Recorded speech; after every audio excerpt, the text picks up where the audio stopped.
our Kickstarter. My name is Priscilla Regina Naloga. Delightful to be in your company. As you hear the birds in the background, yes, I'm not in studio. I'm in Magere, and I'm here to talk to an opinion leader, an opposition leader, about certain issues, of course, that have been causing national havoc, if we can call it that. Uganda's top opposition leader, Robert Kyagulanyi, is with me this morning, and we want to talk about Uganda's regional agendas. Of course, we have to talk about the East African Legislative Assembly and the elections that are around the corner. You know, you have been having your own opinion about the European Union position on the oil projects that we have here in Uganda. We're going to hear his 2 cents about that and so much more. So this is me turning to say good morning to you, Robert. Good morning to you, Priscilla. My name is Kyagulanyi. Kyagulanyi Naroga, so it's Kyagulanyi Naroga. Yeah. Pleasure being with you. Thank you so much for having us once again.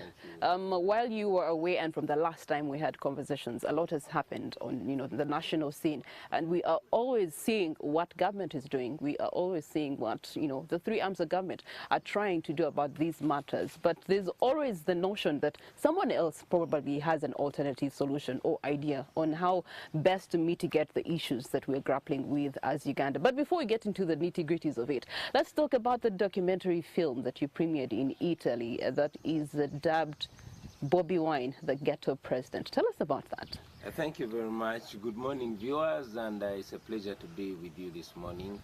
Yeah, I was in Venice, Italy, and later at Telluride Mountains in the United States in Colorado.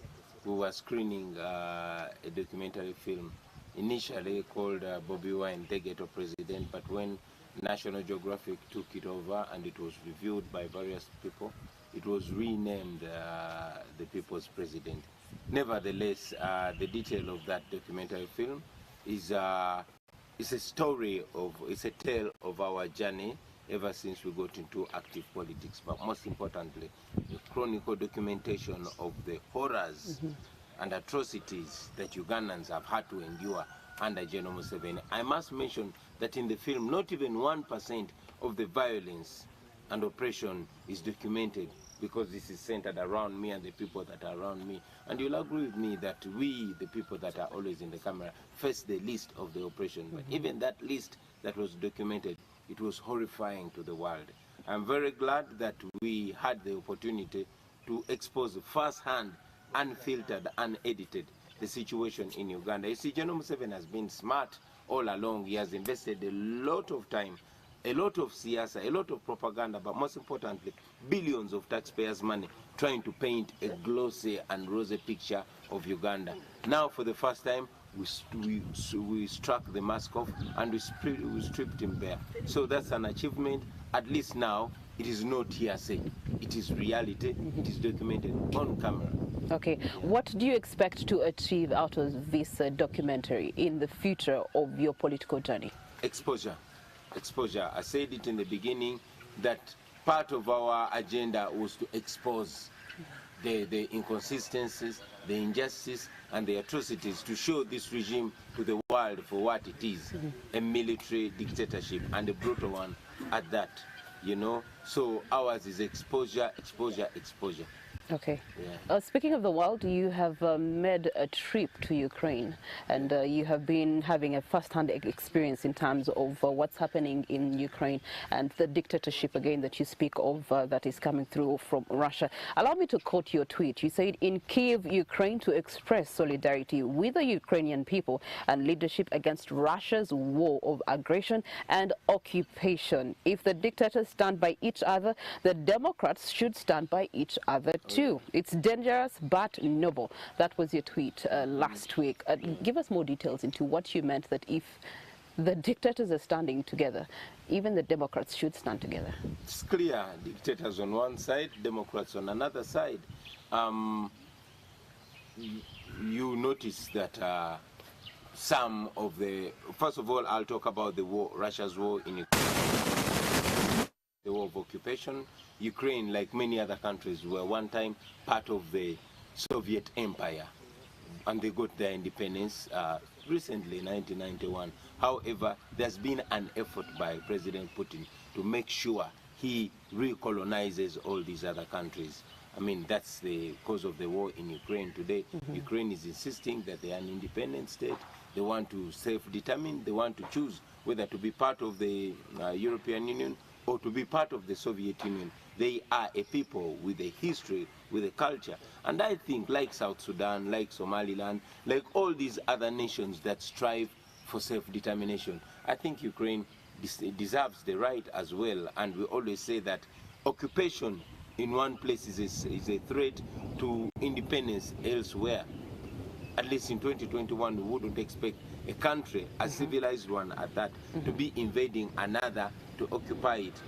Anyway, to see that, I mean, the authoritarian rulers always stick by each other. That's why you find most African dictators actually stood by President Putin, you know, in his effort to recolonize and reoccupy Ukraine. We would not, and some of them, of course, pretended to be neutral. But like Bishop Desmond Tutu told us, you cannot be neutral in a situation of injustice. If you are pretending to be neutral when there's an injustice, then you are on the side of the strong guy. In this case, we would not, you know, pretend to be neutral. We are on the side of the oppressed people of Ukraine, and we support them to fight back and, you know, stamp down their independence. I must also mention that there's been aggressive propaganda, you know, that Russian propaganda, especially between the leaders, not the populations. I mean, when President Putin has a favor that he has done for Museveni, Museveni is going to try to justify that. I've also seen some of them claiming that, oh yeah, we have to stand by Russia because the Soviet Union was, you know, a partner in our struggle for independence.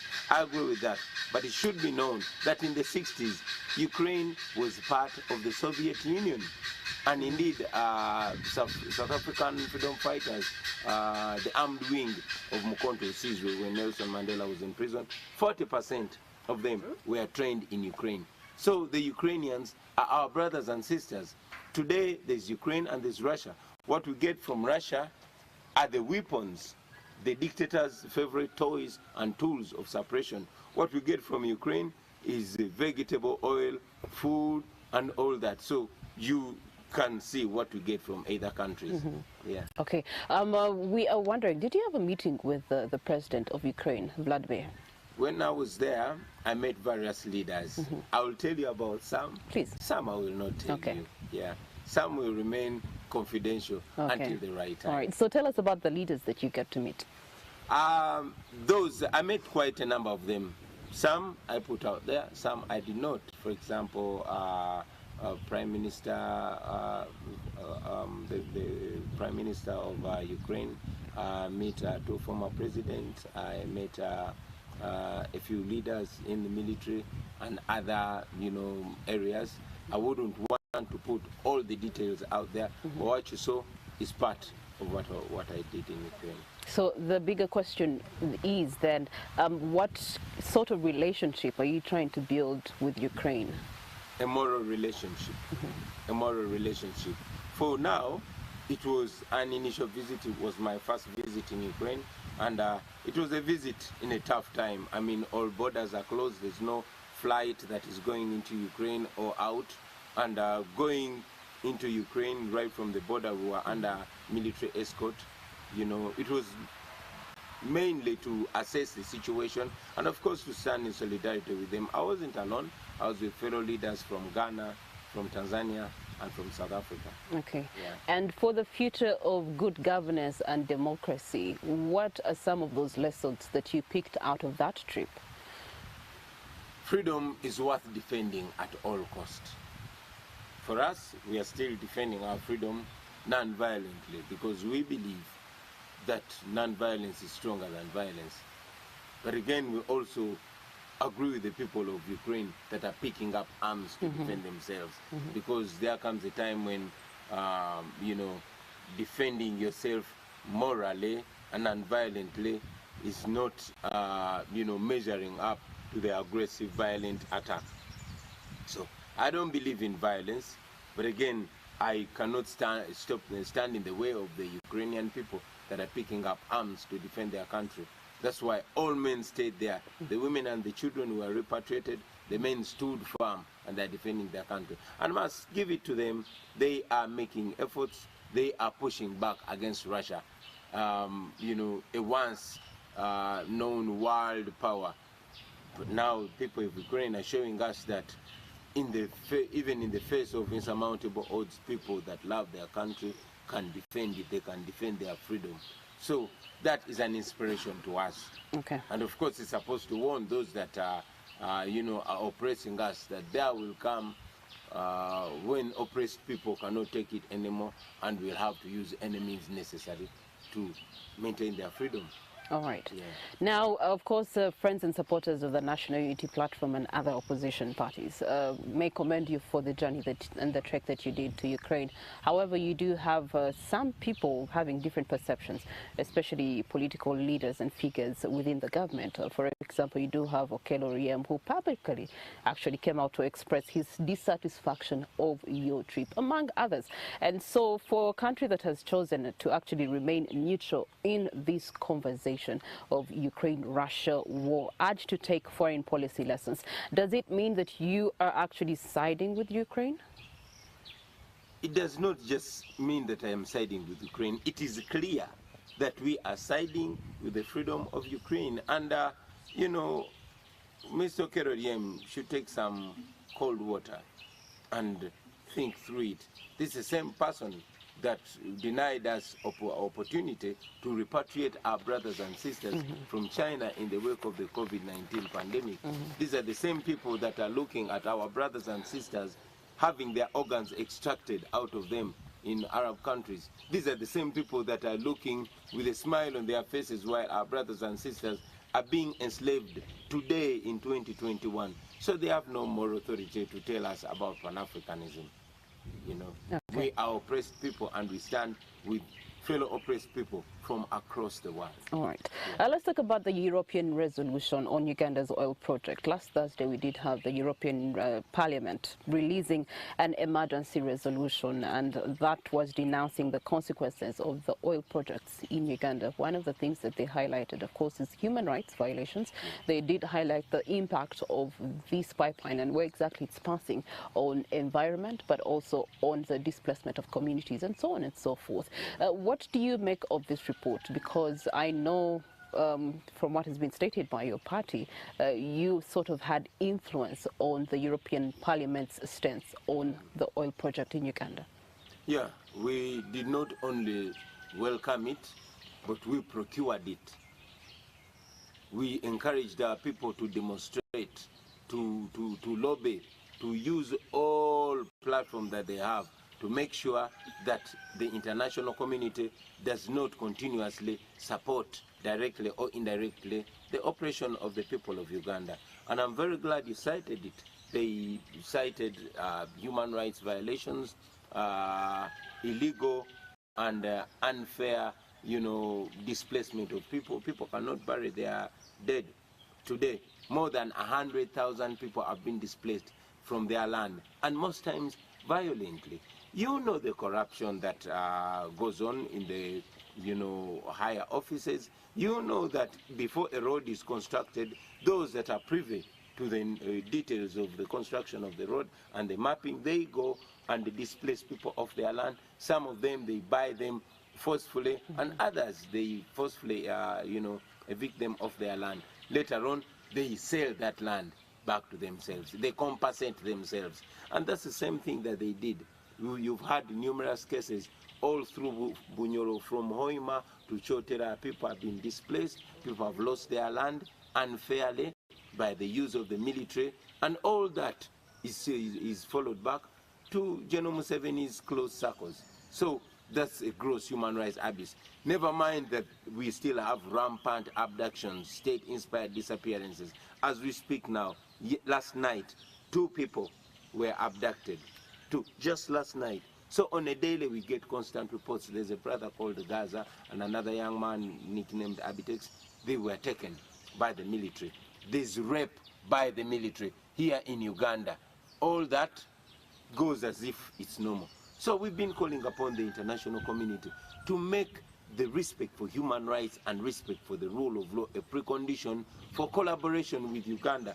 We are part of the international community, but we cannot be, subjugated by our own wealth.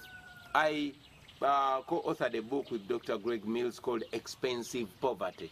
We, the people of Uganda, are poor, and our poverty is so expensive because it is our wealth that is actually making us poor. It is our oil that is causing us the loss of our land. It is our gold that is causing us, displacement, etc., etc. So we cannot continue being the own sponsors of our poverty. Our massive natural resources cannot continue being a curse to us. So we've been calling upon the international community to rein in when they deal with a dictator here in Uganda as if they're dealing with a legitimate government. It's wrong. It is the European Union Parliament that passed a resolution condemning the manner in which the 2021 elections were conducted, effectively nullifying them. So we were calling upon them, telling them, okay, if you know that this guy is not a legitimate president, if you know it's not a legitimate government, and not only that, they continue to abuse rights, are you part of the problem? Do you know what trouble Ugandans would be in if General Museveni got that oil money? All these countries, especially in the Middle East, these countries that have descended into presidential monarchs, it is the natural resources, it is the oil that gets into their hands. Countries like Iraq, it was not a presidential monarch. Countries like Syria, countries like Brunei, it is that wealth. Uganda can very easily become, a nuclear state because of that wealth. And you know what Museveni will do. Right now, he's trying to put his son as his heir before he puts his grandson.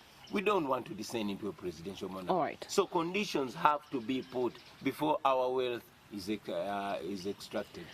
Let me dive a little bit deeper. Why did the National Unity Platform choose to go to the European Union instead of maybe appealing to the African Union? I'll tell you this. First of all, you should ask why would we even go outside Uganda when we have courts here in Uganda? But Owinyi, you saw how the judiciary here behaved on the presidential election petition that we brought. They clearly showed that they are in the pockets of General Museveni. The East African community and the African Union has largely become a club of presidents looking out for each other and putting diplomacy ahead of justice and ahead of everything. But most importantly, we know that Museveni has largely been a puppet of the West. You see, the Baganda say, Nkumanyi Muze, Yago Gerako. Now Museveni calls us puppet of the West, but he has been the puppet of the West, just endorsing everything that comes. We know where Museveni's money comes from. We know where Museveni's energy comes from, and that is where exactly we go. So we went to the EU and told them, you people have historically been empowering dictators. Amin would have fallen long time if the international community got their hands off him. Gaddafi, Mugabe, etc., all dictators would have fallen long enough before, if the international community got their hands off them. So we went to them and told them, we know that if you stop sponsoring our operation back home, at least that would be the first step to our liberation. And they listened to us, at least so far. But then again, the repercussion of that from other people's views is that we are reintroducing colonialism at the end of the day, which then kills the independence that we're continuously following through. By telling the foreigners not to sponsor our operation, that is colonialism. By telling them stop sponsoring a dictator here, I don't think it is. I'll tell you that all these dictators always pull out that Pan-African card. I saw Tayebwa with his sheep hair on the head, that colonial wig that they put. They don't even know what it means. They keep sweating, but they want to look white. And they call out on colonialism. What do you call colonialism? I think colonialism is subjecting your people to a foreign power. You see, we almost no longer have an airport. Our country is being mortgaged to the whites. Today, If you have a child, that child owes the foreigners 1.8 million. Every Ugandan, even one that was born today, you owe foreigners 1.8 million. I don't know how much it's going to be next year. All that money is being borrowed by Museveni and his team, robbing it, but it is us that have to pay it. Okay. So they are literally selling us back to colonialism. They are talking about colonialism. They are selling our children to slavery. Today, slave trade is happening today, and those people in power are the ones owning those companies that sell our daughters there. Every day they repatriate an average of 3 dead bodies killed in the Middle East. And they talk about colonialism. They have the guts to talk about colonialism. They have reintroduced slavery today. They run companies that sell organs. They sell your kidney while you're still alive, and they call out colonialism. They should be ashamed of themselves. Okay. All right. You talked about natural resources. The reality of the matter. Let me also, I'm sorry to interject, but I'll tell you this without any doubt, that actually we are now being recolonized by people in a black skin. Okay? Museveni himself is a colonialist. He's a colonialist. He's, at least according to President Obote, Museveni is not a Ugandan. His father was not born in Uganda. Museveni was not born in Uganda. His son was not born in Uganda. And his grandchildren are not born in Uganda. Colonialism is a state where a foreigner is ruling over you. And Museveni is a colonialist of this modern day. So, who is talking about colonialism? I'm a Ugandan. I'm an indigenous Ugandan. Talking about Uganda and fighting for what is rightfully ours. We don't want our natural wealth to go into the hands of a foreigner, that is Museveni. No wonder he does not care about our healthcare system. No wonder he does not care about our education. No wonder he does not care about the future of Uganda. Because he's not a Ugandan anyway. He's a colonialist in 2022. All right. You have talked about the natural wealth that we have. The reality of the matter is that we have oil. Oh, yeah. And it's a resource that can enable us as Uganda to break free from the chains of colonialism. How then do we revert and arrest this natural resource to then defend us and give us the liberty to be as independent and then bring the wealth back to us so that we can thrive as a nation? Thank you. We, the Christians, are told that God will test you with a little to see how you will behave when they give you the bigger chunk. Look at what is happening with our gold. You know, it is closed out by one family. If it's not Museveni, it's his son. If it's not his son, it's his brother Sodo. They own the gold mines in the country, you know. That's exactly what's happening to oil. And he has been honest. The guy has told you that it is my oil, it is his oil. How can we make sure that we maximize the natural resources of Uganda to benefit Ugandans? By ensuring that these resources are, run by institutions, not an individual, but institutions. There's no institutionalism here in Uganda. It's an individual that's ruling over us. That is why you were seeing in the Kosase probe, the people that run the Uganda Airlines are telling you that they get instructions from Salim Saleh, Museveni's brother. So everything is owned by one family, okay? The only way we can benefit from our natural resources is to ensure that these natural resources are actually benefiting the people of Uganda. Do you know the details of the oils agreements that are made? So if you were president, how would you make that happen? When you are president, how will you make that happen? I will make sure all these are run by institutions. I'll make sure there's clarity, there's transparency. It's not one person or one family that runs the wealth of the nation. I gave you an example of gold. What these people are doing with the gold from Karamoja is exactly what they intend to do with the oil from Bunyuru. That is how they are dealing with the land. Look at them, they are owning land in miles, in a region where they are not born. Where did they go get those miles of land? Okay? Now the same way they've been running the oil is the same way they are intending, they've been running the gold, it's the same way they're intending to run the oil. And we are saying, stop. Togasima, let us first align it. we are still a young population. Museveni is dying out soon. That oil is going to benefit Uganda and not to benefit Museveni. And we were advised by Dr. Besigye more than 3 years ago that if that oil falls in the hands of Museveni, we are finished. And we said, okay, I mean, we can't stop him in Uganda, but at least we know the source, so we stop him from there. Okay. Yeah. All right. So let's come back to Africa. The East African region is preparing for the Legislative Assembly elections. Yeah. We do see that in the papers and in the talking points for the last few weeks. Now, of course, the ruling party has taken dominancy and is even caused influence to the opposition representative seats that are available.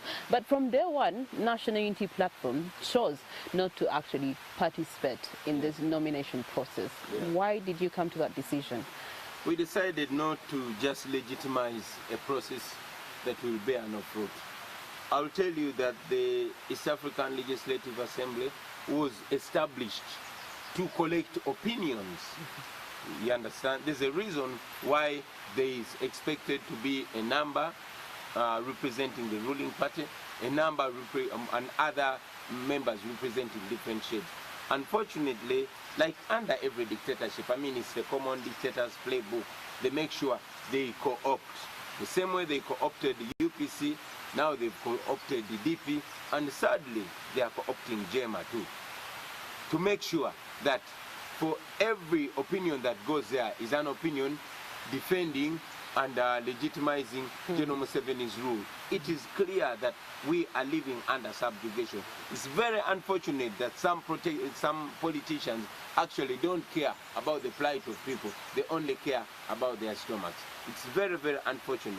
Otherwise, in a situation where people are being abducted, okay? People are being abducted and killed. I don't know if that's what UPC stands for. I don't know if that's what DP or JEMA stands for. Museveni is trying to lock out any voice that can bring reality from Uganda. That is why NUP is the biggest party relegated to the opposition. We don't believe we are the opposition, but that's where we're relegated to, and we have to, you know, run our show from there as well. However, we are locked out, everybody that is going there, because NRM has the biggest numbers, and their MPs don't necessarily think. Like Museveni said, he's not looking for MPs that think, for as long as they can vote according to his instruction, they'll go like that. So it's very, very unfortunate, but that's the reality, that we are taking only yes men. They have to meet Museveni, gives them orders, and they go on. They misrepresent us. However, I am confident that even without the East African Legislation Assembly, at least we have the various platforms to air our views, to also discredit it. We also, through our legal lines in the party, are intending to challenge that process in court, because it is not representative of the views of the people of Uganda, and it should be challenged. Okay, all right. How else then does the National Unity Platform intend to engage in the East African integration? Well, we are engaging in various ways. Like I said, the East African community is a very noble idea. It's an idea that was started by our forefathers. But every idea that is good, still under dictatorship, is vulgarized to the benefit of the dictatorship. That does not mean it's the end of the journey. I mean, look at the East African community. We say we have federated. We have no common currency. We have no common values, okay? Because in Kenya here, it is our sister country, but they just had elections recently. No abductions, no political prisoners, no internet shutdown, no police round or military rounding of opposition residences, etc., etc. In Uganda, it's different. In Tanzania, Kenya, and various other countries, they've had various peaceful transfers of power from one leader to another. In Uganda today, it's coming to 40 years, no peaceful transfer of power. So, I am convinced that the East African community has been reduced to a club of presidents. However, we also know that East Africa is not only about the leaders, it's about the populations. We can engage with the Kenyans, with the Ugandans, with the Tanzanians, and with other East Africans. In any case, when I was abducted in 2018, and nobody knew where I was, it's not the government of Kenya that stood up, or the government of Tanzania. It was the people of Kenya that stood up and put pressure, and I was released. So the people are stronger than those that rule over them. Our relationships are much bigger and go far beyond the politicians that rule over us. So we are engaging on a different style, Robert Dobbs style, you know. Okay, Robert Dobbs style. Okay, all right. Let's talk about the images starting to put out there. For example, iPod boycotted. Now you do have the Legislative Assembly elections. Yeah. Now where's the future of the National Unity Platform? Because the reality is that you're the biggest opposition party right now represented. So if you start to, fold your hands on some of these issues, where does it leave the people? Actually, we are folding our sleeves to fight. We are at war.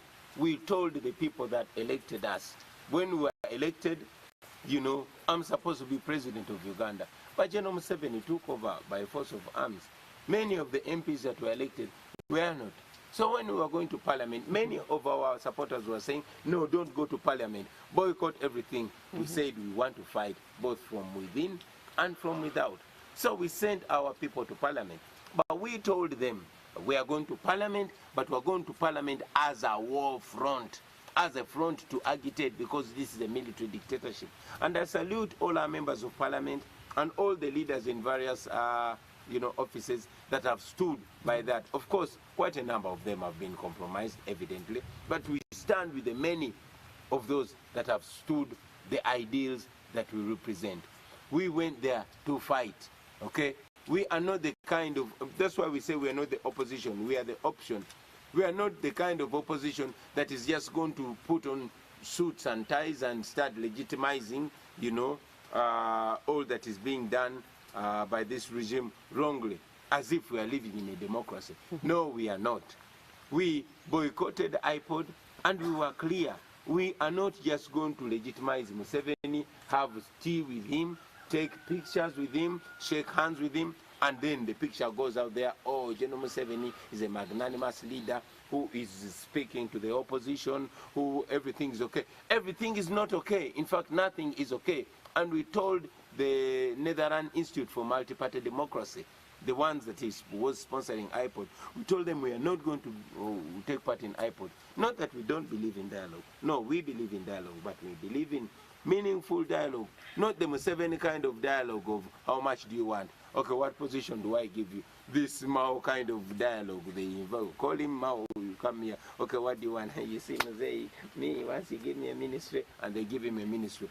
And the eloquent Norbert Mao all of a sudden starts eating his own words, starts rolling back on the words and the values that he represented.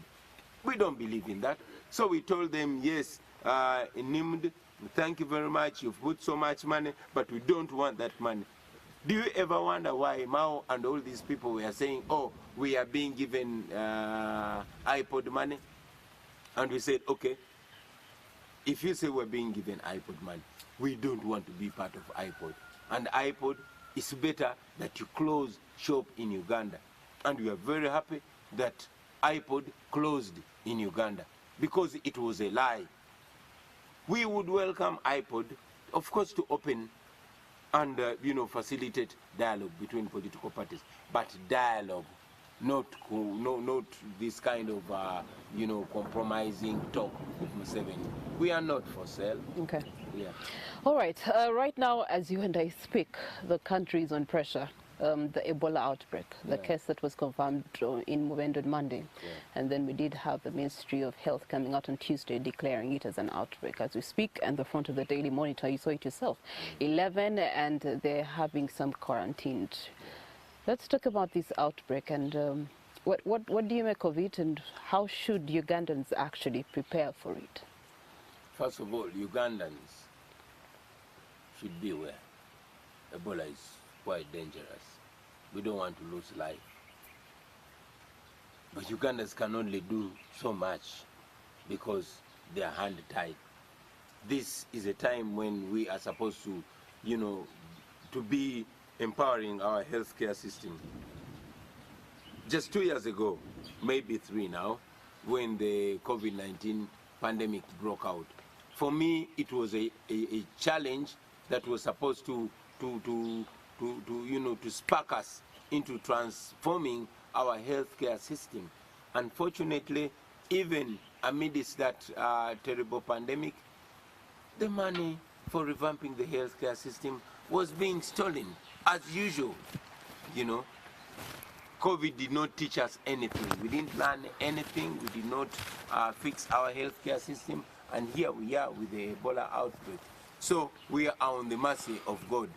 Of course, we salute those noble health workers that are always working and many times in dangerous situations trying to save lives. We salute times that, like this, that we look up back to the memory of great patriots of Uganda like Dr. Rukuya, who died as a victim of Ebola, and many others.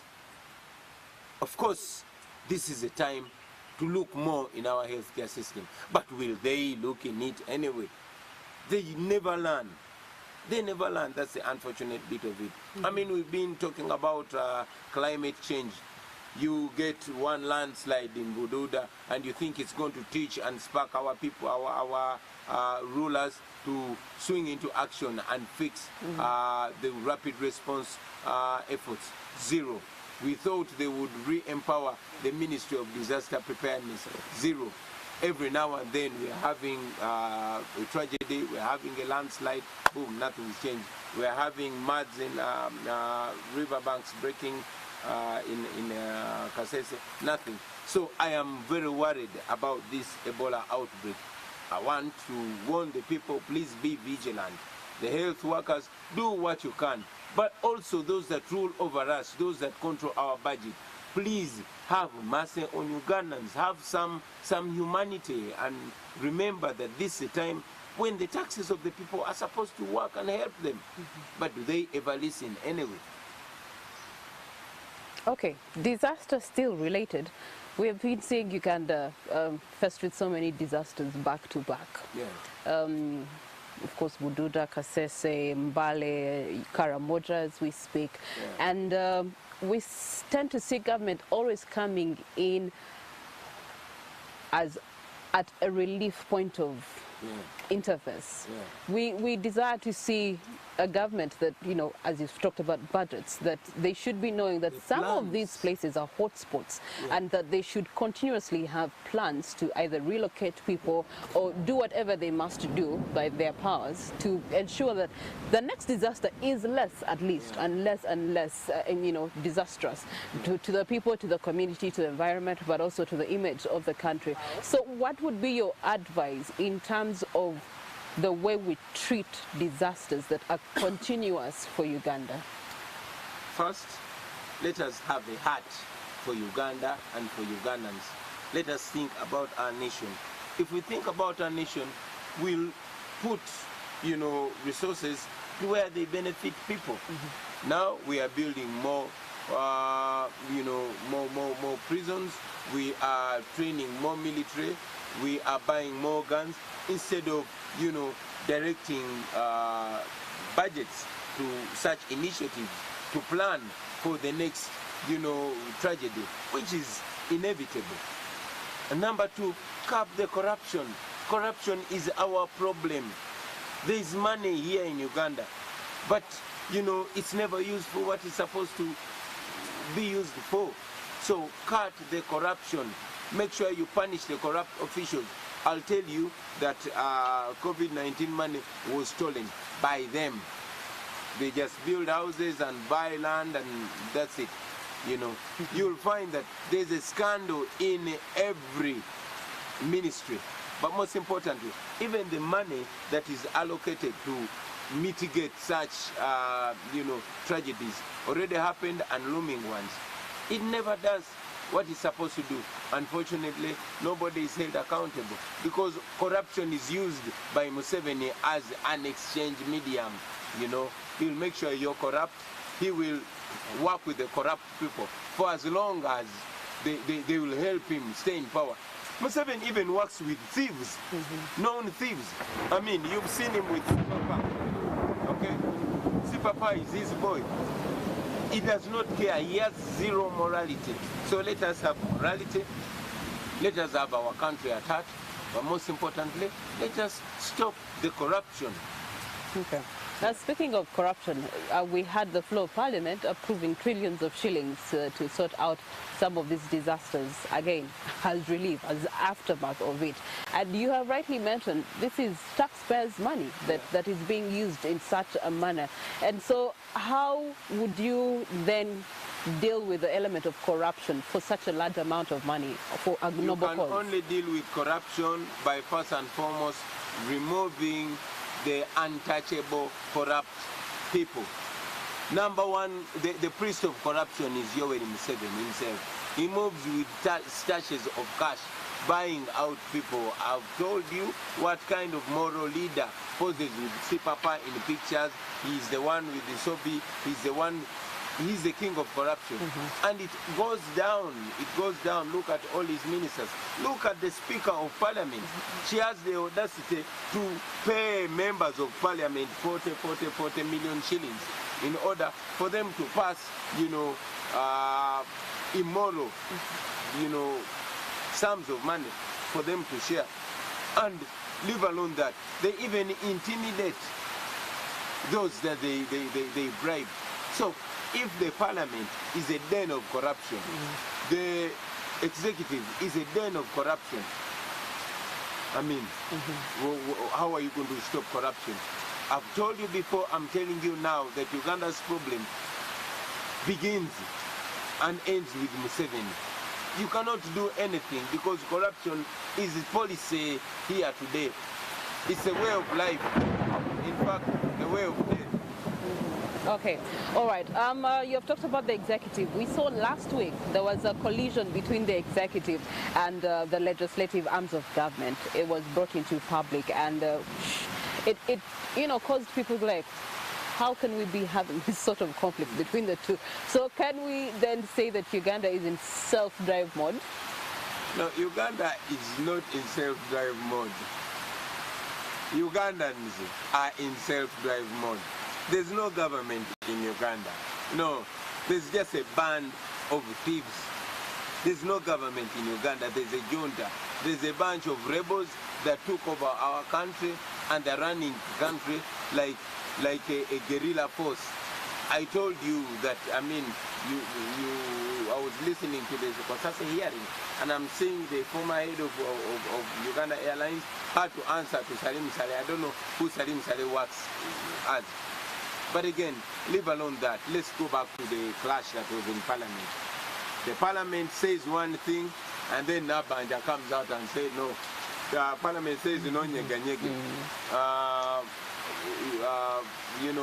The executive says they will be nyege, and it passes like that. But those are just symptoms. In a situation where the Speaker, when Parliament orders a probe into Maitocha in Arua, and Museveni comes out and says, okay, if we don't surrender the people that tortured Kyagulanyi, what will Parliament do? Those are just symptoms. The bigger problem is state capture. The state is captured. No institution is functioning unless if it's functioning in the interest of General Museveni. That is where we are as a country. And the sooner we accept that is where we are, the better. Okay. The Computer Misuse Act amendment has also been on the floor of Parliament, and of course some have said it's good, it's to protect, but then others are saying that it's targeting those that are not in line with government and mainly opposition. Well, I will tell you that Nsereko bill that you like to call the Computer Misuse Act as amended is targeting our voices. First of all, they locked us out of mainstream media. That's why I don't even do recorded interviews. I want to say it live so that if you are to edit, at least you struggle to edit out the words I'm saying. Because the words that we are saying are such a threat to the regime. They don't want the truth, okay? They're trying to cut out people. They're passing all kind of stupid laws to gag people, to make sure people don't have free speech because we are exposing them. It's such a shame that they use people that were once trusted, people like Nsereko, the same way they use people like Besweri Murondo. They handpick, you know. It is such a tragedy that people like Nsereko don't see that they're using him, one, to muzzle his own people, to silence his own people, to silence the Muslims. But anyway, do they ever learn? Dictators always pick the greedy ones. They pick the greedy ones, and you know what greed does to these politicians. So, how do you say that for me to record you doing something wrong and expose you is going to be a crime? Okay? They're trying to clamp down on free speech, but this will not work. Martin Luther King taught us that when a law is unjust, it is not only enough to disobey that law, but it becomes your duty to disobey that law. I am telling you, the people of Uganda, that stupid law, that Nsereko law is a bogus law. Please disobey it. I say that again, please disobey it. It is nonsense. It is against the Constitution. The Constitution mandates our free speech, our freedom of expression. Okay? And the Constitution says when a law is in contravention with the Constitution, that law is null and void to the extent of its contradiction with the Constitution. So we shall go ahead expressing ourselves. I mean, they brought the Public Order Management Act. Didn't we gather? Aren't we here? So they're bringing that stupid law. We will still be here. We will express ourselves. We will expose you. We will record you. We will film you. We will post you. We will share everything. How do you tell me that if I post material that is going to expose you and ridicule and embarrass you, then I commit a crime? Why do you do the wrong thing in the first place? Sorry, if you don't want to do, if you don't want to be exposed, why do you do wrong things? Okay, it's about freedom of expression. It's only a wicked man that runs even when they are not being pursued. So those people are just trying to help Museveni. I was so surprised when I even saw Mao supporting it. Say no, but you see, it came those so-called intellectuals. The intellectuals like Dr. Besigye one time said are the misfortune of this country. They are the worst undoing of this country. For so long we trusted those people. They went to school but they didn't learn. They are educated idiots that don't know that historically, go back to the days of, there's this guy that passed an illegal animal law in the days of in the 60s. It came back to haunt them.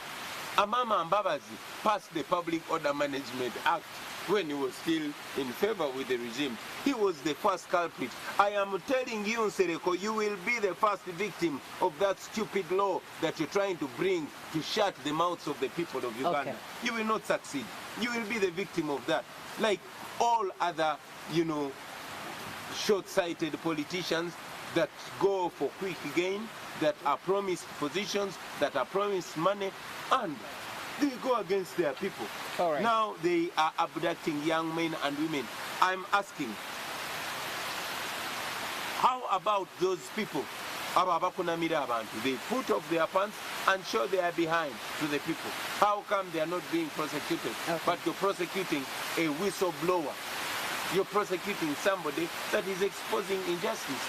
You know, I mean, how honest can you be? Indeed, it's ironic because it's the same government that put out, you know, encouragements a few years ago telling the public to aid them in dealing with corruption. And one of those ways, of course, is exposing, report them and talk about them or go to the responsible offices. That's why we do have the anti-corruption office in the president's office. But I mean, that's the irony. Yeah, the irony of it.